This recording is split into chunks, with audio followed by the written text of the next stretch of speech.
நண்பர்கள் அனைவருக்கும் வணக்கம். நான் செய்தி வாசிப்பாளர் ஈவ்லின். ஈவ் மீடியா 7 யூடியூப் சேனலுக்கு இன்றைக்கு வருகை தந்துள்ள டாக்டர் தனசேகரன் அவர்களை பற்றி சொல்லணும் அப்படின்னா, ஆன்மீகம், ஜோதிடம், மனவளக்கலை போன்ற துறைகளில் பணியாற்றக்கூடியவர். மேலும் இவர் ஒரு ரயில்வே துறை அதிகாரி. இவருடைய சேவையை பாராட்டி பல விருதுகளை வாங்கியுள்ளார். மேலும் பாண்டிச்சேரி கவர்னர் அவர்கள் அழைத்து இவருக்கு பாராட்டும் தெரிவித்துள்ளார். மேலும் இவர் என்னென்ன துறைகளில் பணியாற்றிருக்கிறாரு, என்னென்னலாம் பண்ணியிருக்காரு அப்படின்றத அவர்கிட்டயே நம்ம கேட்டு தெரிந்து கொள்ளலாம்.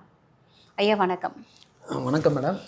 அப்புறம் என்னை அழைச்சி பேட்டிருக்கின்ற ஈவ் மீடியாவுக்கும் ஈவ் மீடியா நேயர்களுக்கும் வணக்கம். நன்றி ஐயா. சரிங்க ஐயா, இப்போ உங்களுடைய துறையில் இன்னும் ஒரு விஷயம் நீங்கள் சொன்னீங்க. நிறைய மக்களை நான் சில இடங்களில் காப்பாற்றிருக்கிறேன் அப்படின்னு சொல்லி, அதை பற்றி சொல்லுங்க ஐயா. ஒரு தடவை ட்ரெயின் ஒர்க் பண்ணும்போது திருப்பதியிலேருந்து சென்னை வரும்போது தண்டவாளத்தில் குறுக்க விரிசல் இருந்தது. அது என்னுடைய வண்டி சத்தத்தில் நான் வண்டியை நிறுத்தி மேலுள்ள அதிகாரிகளாம் தகவல் தெரிவித்து அடுத்து அதனால் வர கான்சிக்வன்ஸை தடுத்து நிறுத்ததுனால எனக்கு கூப்பிட்டு ஒரு அவார்டு கொடுத்தாங்க. அது எப்பயும் மறக்க முடியாது.